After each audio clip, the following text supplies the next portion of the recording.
Today's text is from Psalm 23. God, my shepherd, I don't need a thing.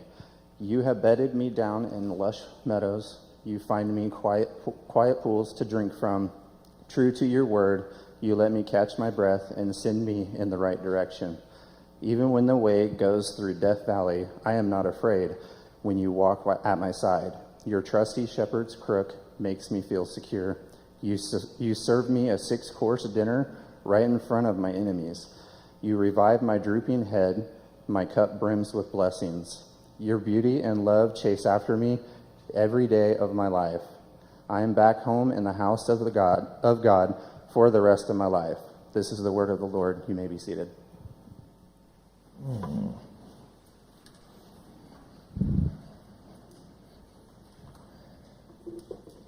Good morning. My name is Jay Hawes, and I get to serve as the community pastor here at Wichita First. And our pastoral staff, everybody left this weekend, and they just left me here. So you get me today, and I'm glad to be able to do that, and I'm glad to be able to open up the Word with you this morning, to be able to look at a little bit more about the cost of living, the series that we've been going through. A couple weeks ago, our lead pastor, Scott Marshall, looked at what does it mean as a Christian, to be looking at debt. Last week, we talked about giving, and today we're going to be continuing and wrapping up the series, and we're going to be looking at what does it mean to have or to understand the power of saving.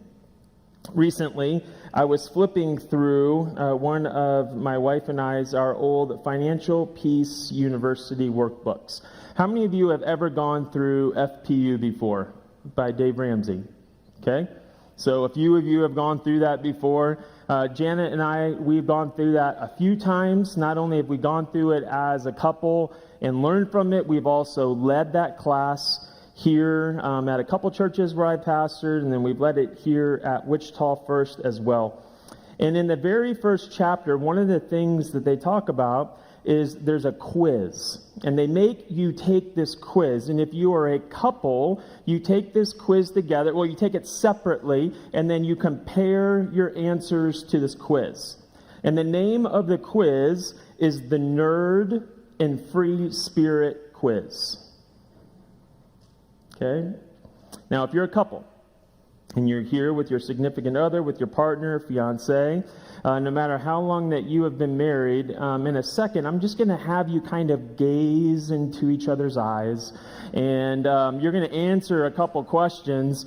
And this is the thing that my wife Janet and that we found out, that we are completely different when it comes to the way that we look at spending and the way that we look at saving. Now, this quiz, what is designed to help you to figure out is which person in this relationship is the budget committee chairperson. Who's the one that kind of lines that up and gets everything put together? And then who is the person who shows up late to the meeting with a cup of coffee in hand and no spreadsheet? Okay, now some of you may already know the answer to this. You may not want to admit which of those that you are. But I want you, if you are here with your significant other, I just want you to gaze into each other's eyes right now. And I just want you to look at them. If you are not here with your significant other, just find somebody else and stare into their eyes right now. It's not creepy. It's not weird at all. Some of you might meet your future spouse right now. I don't know. Come talk to me afterwards. I do premarital counseling. All right. Here's a question. Here's a couple of the questions that are asked in that quiz. The questions are you prepared for tax day months in advance? Or do you ask the question, wait, what day is tax day again? Okay, so which one of those two are you? Here's the next one. Do you color code your shirts? Or are you doing good just to get them up off the floor? Oh, some people are squirming right now. All right. Last one. Do you love creating a budget, or are you considering faking an illness to get out of the meeting? Do you know who's the nerd, and do you know who's the free spirit? Well, it came as no surprise to us in our relationship, in our marriage. It confirmed something in this quiz, something that we have known for a very long time. I am the free spirit. Big ideas. I didn't hear what that person said, and I'm going to ignore it. I'm actually hoping it wasn't my wife. That's great. I'm the free spirit. Okay, so big ideas, big faith, but not a lot of details. Now, Janet, she's the nerd. And I say that affectionately. I say that lovingly. You are beautiful, and I'm so grateful for you. Thank you. Janet loves spreadsheets. She loves checklists. In fact, on her checklist, the very first item is write a checklist so she can check something off of her checklist as soon as she writes it. She loves receipts. She loves order. She loves planning. This is the nerd. In fact, her favorite question for me is, as soon as I come home from the store, every single time, did you put that receipt into our budgeting app yet? Every single time. In fact, if you're questioning whether or not I'm telling the truth, we were driving here this morning and I asked my son, and I said, Wes, what is the question that mom asks me every time when I get home from the store? And he said it verbatim, did you put that receipt into every dollar yet? And the answer is usually no, but I'm going to get to it. Free spirits, raise your hand. Great. Love you guys. You are my people. Okay? But here's the thing. Even though Janet and I, my wife, we approach money from two very different planets. The funny thing is, neither one of us is wrong. Unless you ask Janet. But neither one of us is wrong. We actually need both. Because the nerd brings stability. And the free spirit brings spontaneity. You need to have both of them, and that tension between the two is actually where wisdom is found. And as funny as that quiz is, it really points to something bigger. Whether you are a nerd or a free spirit, whether you are a saver or a spender, we all wrestle with the same question. And that is, do I actually trust that God will take care of me? Do I actually trust that God will take care of me? Because how we handle what God gives us says a lot about how we see Him. And by the way, if for some of you, as you were going through that quiz and you were looking and gazing deeply into your significant other's eyes a little bit ago, if some of the questions and some of the things that we were just laughing about a little bit, if it sounds a little too familiar, it hits a little too close to home, here at Wichita First, we actually have something that can help with that. We started, actually this morning, our Financial Peace University, our FPU class. And it's taught by one of our members here at the church. It meets on Sunday mornings at 9:30 a.m. right before the service.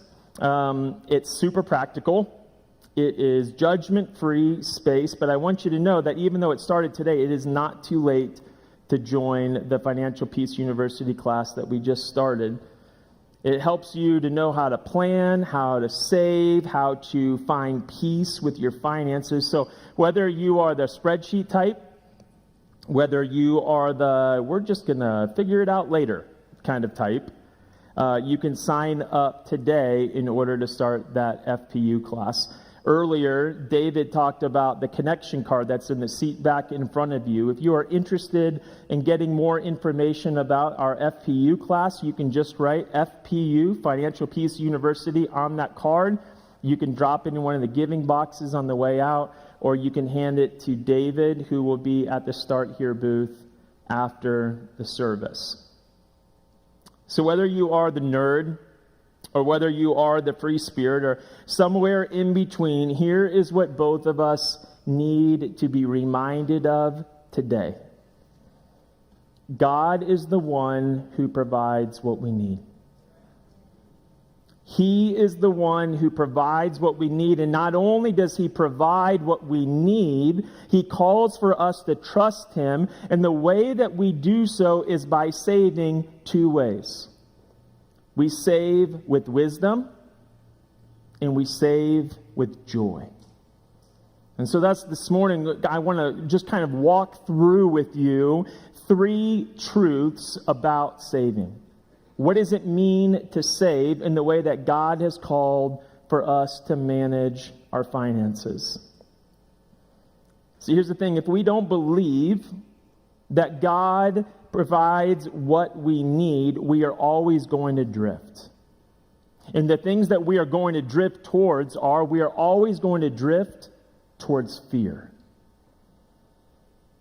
If we don't believe that God provides what we need, then we are going to drift towards control. Or we're going to drift towards comparison. Fear, control, or comparison. But when we do believe that God is generous, that God is faithful, then saving becomes an act of worship, not an act of worry. And so here's the first truth about saving, is that God provides enough. God provides enough. Look with me at this verse here in Exodus chapter 16. It says, and when they measured it by the omer. Okay, how many of you know what an omer is? Nobody. Awesome. Great.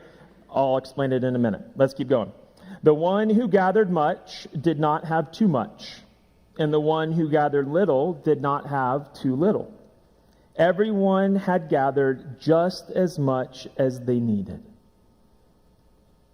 See, where we're at right now in the story here in Exodus chapter 16 is it tells us that after God freed the people of Israel from slavery in Egypt, and he was leading them to the promised land, the land that he promised to give them, the land that was flowing with milk and honey. They were somewhere in between slavery and the promised land. They were here in the wilderness, in this land between, and they were hungry and they were worried. They were the picture of hangry at this moment, in this time that we're reading in Exodus chapter 16. And what God does here in this moment, when the people of Israel are questioning, in fact, they go so far as to say, God, we are hungry, we are worried, we are angry, we are scared, we are feeling like we are out of control. Maybe it would be better if we just went back to Egypt and we became slaves again. What? That doesn't even make sense. But that's where they were because they felt so out of control in this moment. And so God does something completely new, something brand new. And every morning, the people of Israel, they would wake up and they would see this thin, flaky substance that was covering the ground. And they didn't know what it was. And so what they said when they walked out and they saw all of this white flaky substance on the ground, they said manna. Can you say that with me? Manna. All right, let's try one more time. Manna. And all that literally means is, what is it? Because they had no idea. They had no idea what this was, but God tells them what this is, this manna. When you're saying, what is it? It is God's provision of food for the people of Israel. He said, listen, I know that I led you out of slavery in Egypt. I know that I am leading you to the promised land, but I'm not just going to leave you to your own devices. I am not only going to bring you from here to there, I am going to take care of you. I am going to provide for you along the way. I am going to be with you, and I am going to provide for you. And God tells them this manna, what is it? Is bread from heaven. Every morning I want you to go out and I want you to gather what you need for that day. And so that unit of measure that we read at the beginning, verse number 18, that omer, it was about 2 quarts. What it means is it was about what one person needed for one day. That's an omer. How much they needed for one day. Not just half of what they would need or not enough for 2 days. It was enough for them to have for one day. But the point wasn't about the measurement. The point of this in verse number 18 is it's about trust. God was teaching his people that he would provide what they needed each day. Not too much, not too little. And if they tried to gather more than they needed, if they said, listen, I know that I only need an omer of this manna, but it'd be really good if I could have more than just an omer. And so if some people, they went out and they gathered up 2 omers or 3 omers, and they tried to gather up more than they actually needed. And here's what happened. It spoiled, or it began to smell. In fact, in verse 20, here's what it says. However, some of them paid no attention to Moses. Now, can I pause there for a second? Can you believe that even, 2,000, another 1,000, 3,000 years ago, that there were people back then who didn't pay attention to what their pastor told them? I know. Kind of crazy. Anyways, let's keep reading. And it says, some of them paid no attention to Moses. They kept part of it until morning, but here's what happened when they gathered more than they needed. It was full of maggots, and it began to smell. How tasty does that sound? Not very good, huh? Here's the thing. God wanted the people of Israel to depend upon him, not to depend upon their storage pile. Let me say that again. God wanted the people of Israel, that he was leading from slavery to the promised land. He wanted them to depend upon him, not upon their savings account, not upon their storage pile, not upon what they had gathered, not upon what they had hoarded. Think about it this way. What if saving begins not with how much that you can keep, but with how much that you can trust that God will keep providing? Think about that. Every day that they gathered up what they needed for that day, and they didn't gather what they would need for the next day, they were trusting not only that God would give them enough for today, but that he would give them enough for the next day, and the next day, and the next day. And guess how long that they ate manna? 40 years. God didn't just provide it once. He didn't just take care of them twice. He took care of them over and over and over and over again. In the same way that he takes care of us over and over and over and over again. We see this throughout the Old Testament. It's what Abraham discovered when he was up on the mountain in Genesis 22, when God provided a ram in place of his son, Isaac. And it says in verse 14 of Genesis 22, so Abraham called that place, the Lord will provide. Jehovah Jireh. We skip to the New Testament. It's the same thing that Jesus showed again in Matthew 14 when he fed thousands. It said that there was 5,000 men, not counting the women and the children, when he took a couple loaves and a couple fish and he miraculously multiplied it out. And it says in verse 20 of Matthew 14, it says, not only did they eat, it says in that last word there, they were what? Let's say that together. They were satisfied. They were full. They had everything that they needed. They had enough. Over and over again. Old Testament, New Testament, and today God provides enough. And that's our first truth. But here's sometimes where I get tripped up. Here's maybe a place where maybe quite a few of us get tripped up. When we talk about money, or when we talk about faith, it's easy to slip into that old, unhelpful way of thinking. And in fact, I grew up in the church. My dad was a pastor, and I grew up kind of with this type of mentality, this type of thinking, and I want to tell you right now, it's not right. But I find that I have to be very intentional about not slipping back into this type of thinking. And here's what it is. If I just try harder, then maybe God would bless me more. Think about that. I don't want you to raise your hand, but I just want you to answer that to yourself. Will you be honest with yourself enough to admit maybe that you've fallen into that trap before? That maybe if you just try harder, if you just pull yourself up by your bootstraps, if you just go that extra mile, if you just do that extra thing, then maybe because of your effort, because of the things that you do, then maybe God would give you more.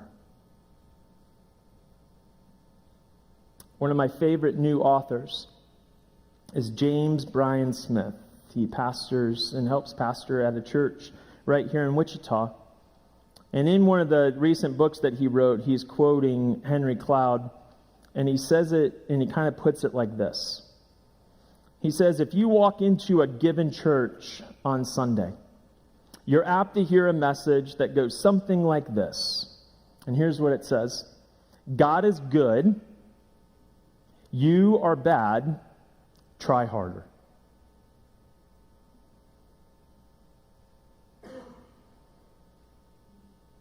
That's not the gospel. That is not the good news. In fact, that inspires nobody to anything whatsoever. But that's the lie, that's the trap that sometimes that I fall into, that we fall into, that if we just try harder, then maybe we could measure up to what God is asking us to do. And here's what God tells us. He doesn't want you to try harder. What God is inviting you to do is He is inviting you to trust deeper. He doesn't want you to try harder. He wants you to trust deeper. Saving, it's a good thing. Giving, it's a good thing. Preparing, it's a good thing. Planning, it's a good thing. But doing all of those things, saving, giving, preparing, none of those things earns God's love. None of them. But saving, giving, preparing, planning, those are the ways in which we respond to the love that God has already given to us. So the first truth reminds us that God provides enough. And the second one, it shows us what to do with what He provides. And wisdom calls us, that's our second truth, wisdom calls us to prepare. Solomon writes in Proverbs chapter 6, "Go to the ant, you sluggard. Consider its ways and be wise. It has no commander, no overseer or ruler, yet it stores its provisions in summer and it gathers its food at harvest." God built wisdom into creation itself. Even the ant knows how to prepare. Saving isn't fear. It's foresight. It's how we partner with God's provision today so that we can be generous tomorrow. And then if we skip ahead a couple chapters and we go to Proverbs chapter 13, it says this in verse number 11. Dishonest money dwindles away, but whoever gathers much by much makes it grow, right? Is that correct? Okay, the answer is no. Let's try. Is that correct? No. It says whoever gathers little by little. Whoever gathers little by little, it's slow, it's steady, and it is a reminder here that small faithfulness over time multiplies. Paul knew this when he wrote to the church in Philippi in the New Testament. In Philippians chapter 4, we see this. Verse number 13 of that chapter is a verse that many of us know, and in fact, many of us have pulled that kind of out of context. I call it helicoptering in, where you kind of helicopter over, you drop down, you pick out a verse that you like, you take it out of context, and you go over here and you use it for whatever you want, okay? A lot of us have taken verse number 13 of Philippians chapter 4, where it says, I can do all of this through him who gives me strength. And we think that that gives us just free liberty to do whatever we want.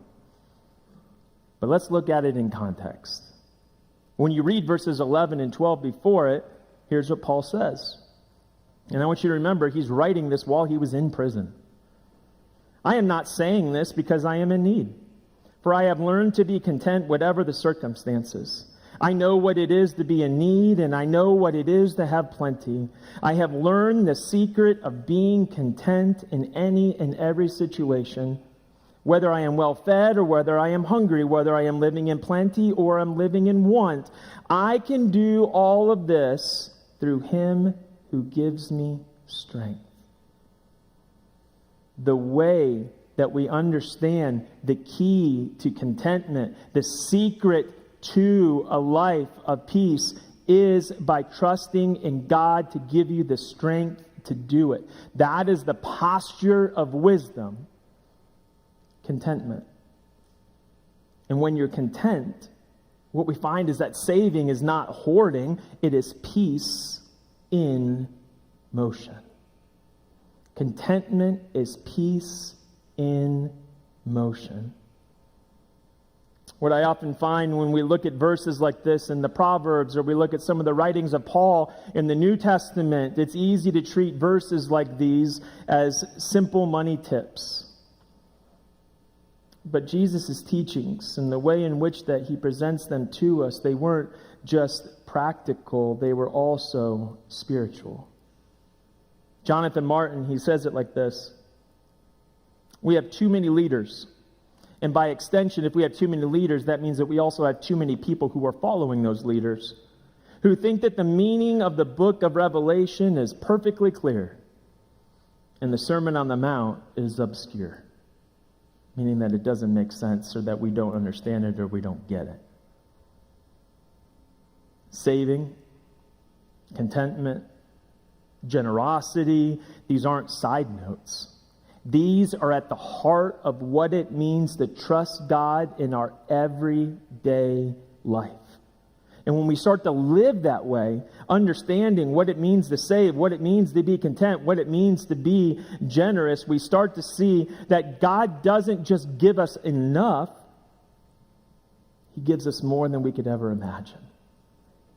And that's the third and final truth, is that God does more than we can imagine. God does more than we can imagine.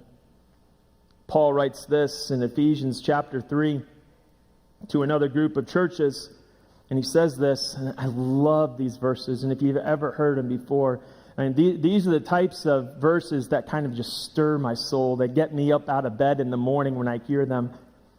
And Paul writes this: now to him who is able to do immeasurably more than all we ask or imagine, according to his power that is at work within us, to him be the glory in the church and in Christ Jesus throughout all generations, forever and ever. Amen.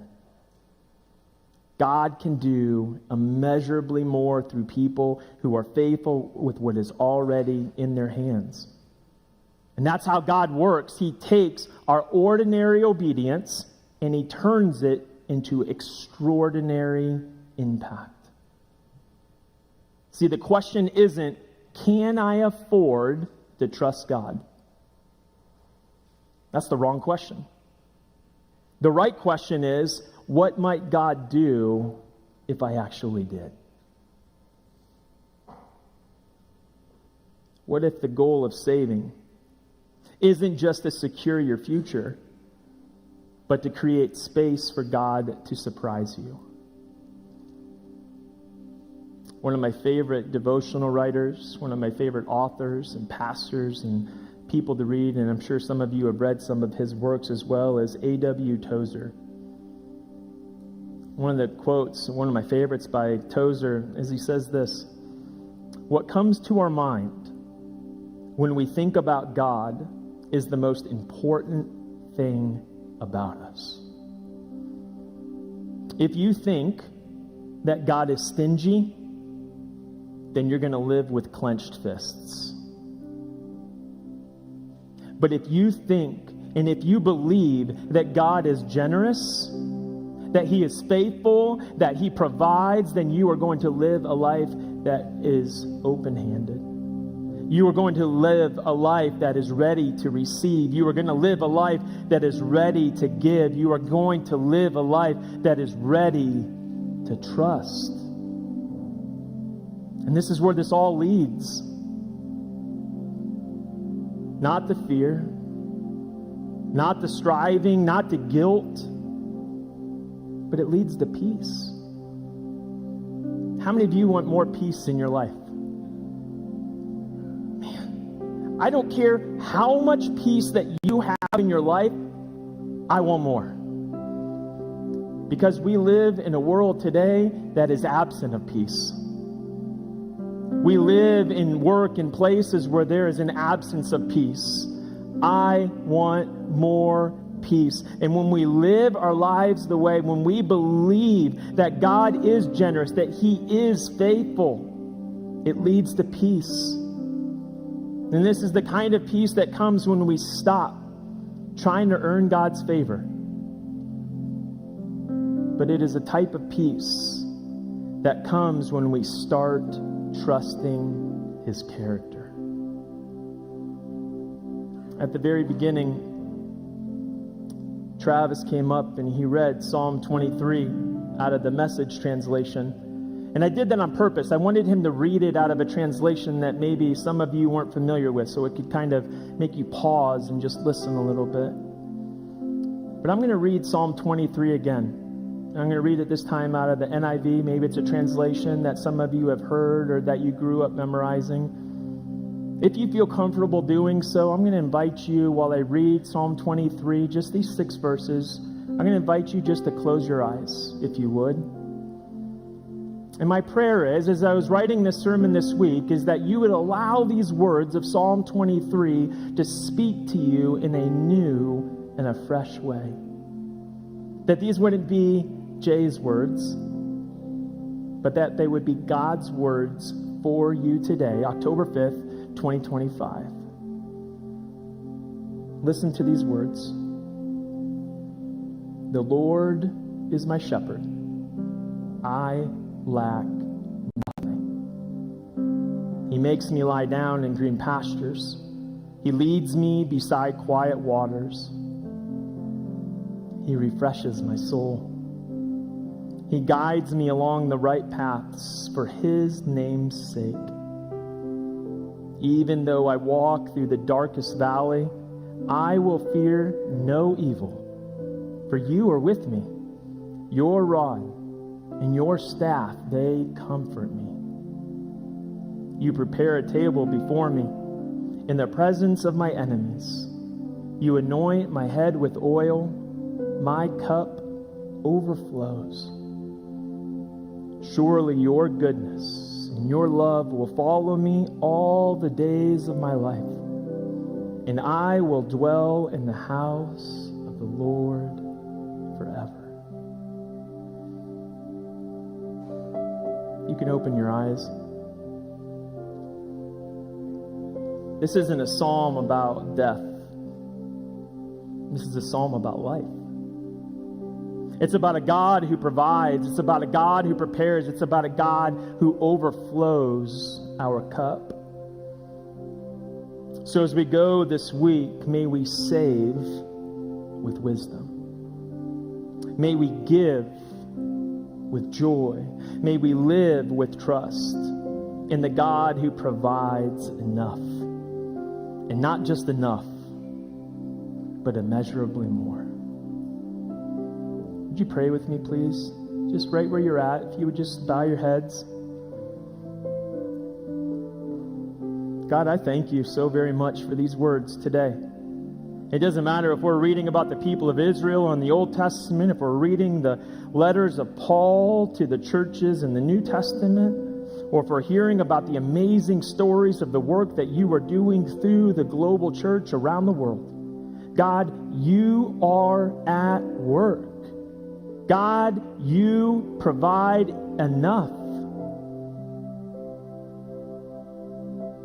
We don't have to try harder. We don't have to earn your provision. You've already provided it. You've already given it to us. In fact, you gave us more than we could ever hope, ask, or imagine. You gave your Son so that we might have life. God, thank you. Thank you for providing for us. Thank you for giving to us. Father, if there's someone here this morning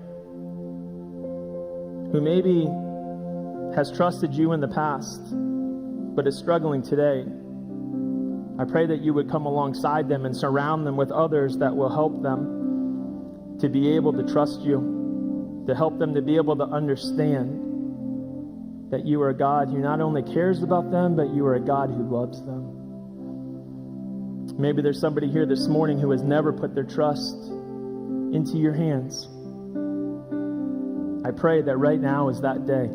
I pray that right now is that moment that they say, God, my entire life, I give it to you.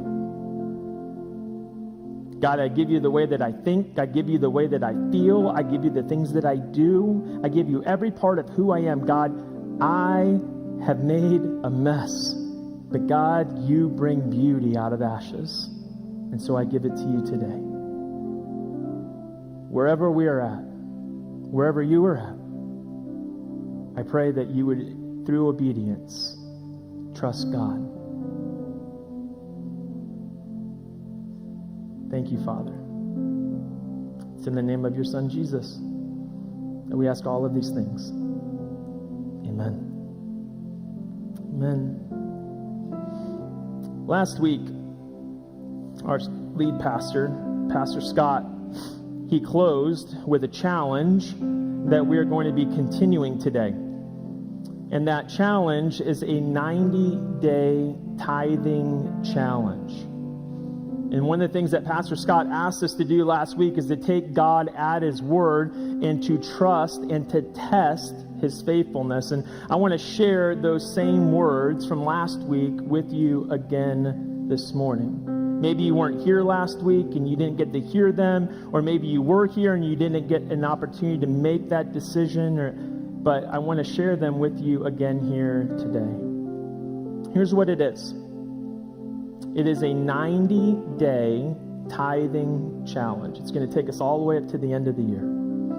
For 90 days, at Wichita First, we are inviting you to give 10%, a tithe of your income back to God through Wichita First, and to see what he does with it. It's not about pressure. It's about trust. And we have some people, some ushers that are going to come forward, and they have some cards. And so if you would come forward, if you would like to participate in this, I'm going to continue to share some more of the details about it. But if you would, just raise your hand, and they can get you one of those cards if you're here on the floor, if you are up in the balcony. If you're watching online, you can also scan the QR code that's on the screen behind me.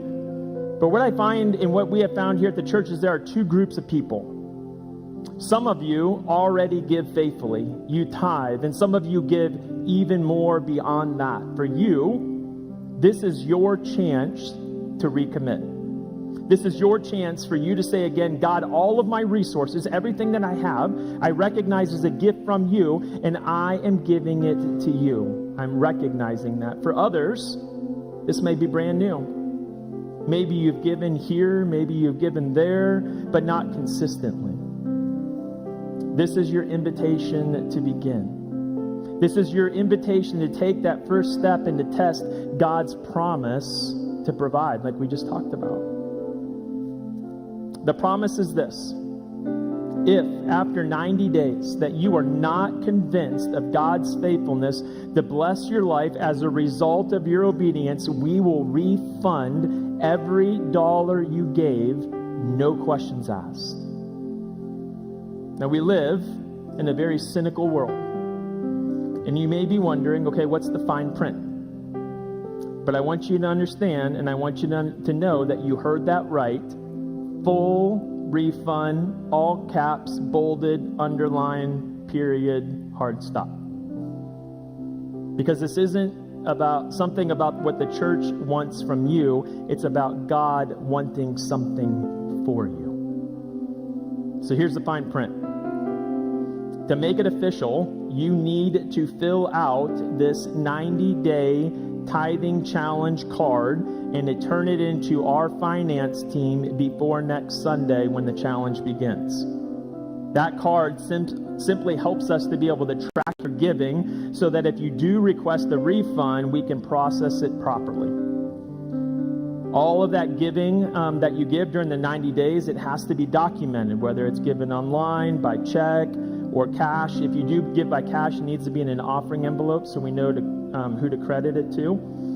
And just if you're wondering, you cannot count past giving before the 90 days starts for this challenge, and you can't request a refund until after the full 90 days are complete. But after the 90 days are finished, you have 30 days if you choose to request a refund. And you can take that card home today.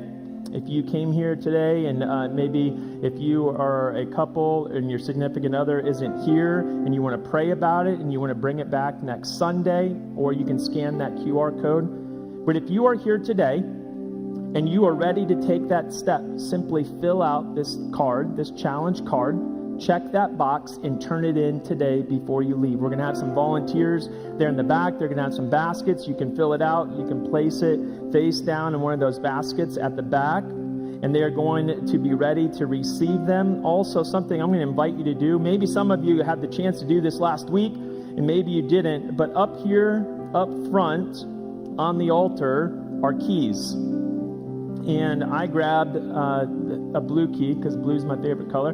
And this key, I'm going to keep it in my pocket throughout all of these 90 days. And it's going to serve as a reminder that everything that I have is a gift from God.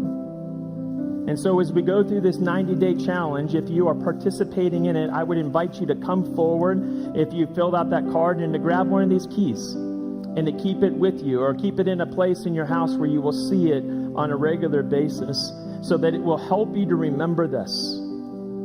The way that we grow is by committing before we feel ready. Please stand.